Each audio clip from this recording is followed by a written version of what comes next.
ومن ثمرات النخيل والأعناب تتخذون منه سكرا ورزقا حسنا إن في ذلك لآية لقوم يعقلون وأوحى ربك إلى النحل أن اتخذي من الجبال بيوتا ومن الشجر ومما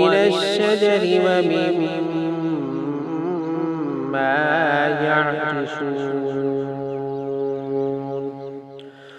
ثم كلي من كل الثمرات فاسلكي سبل ربك ذللا يخرج من بطونها شراب مختلف ألوانه فيه شفاء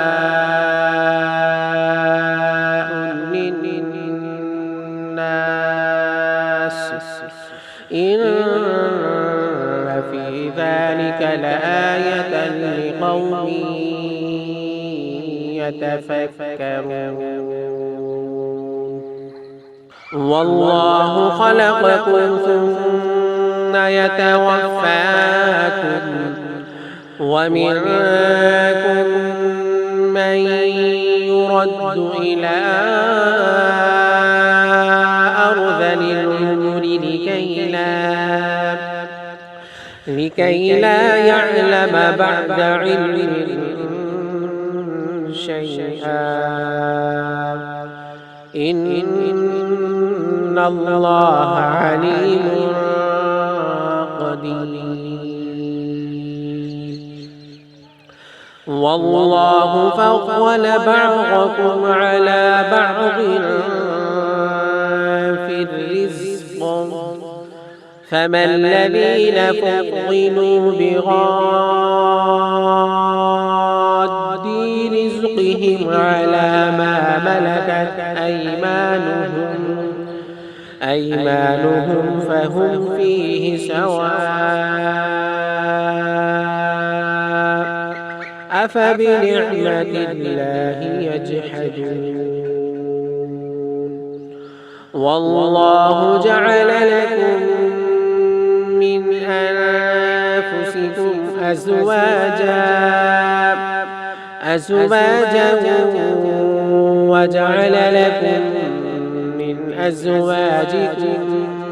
بنين وحفدة ورزقكم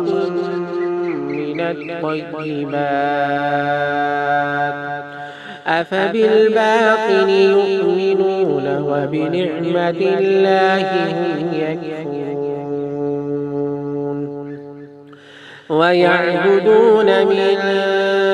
دون الله ما لا يملك لهم رزقا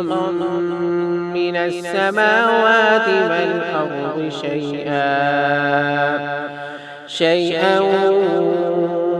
ولا يستطيعون فلا تضربوا لله الأمثال إن الله يعلم وأنتم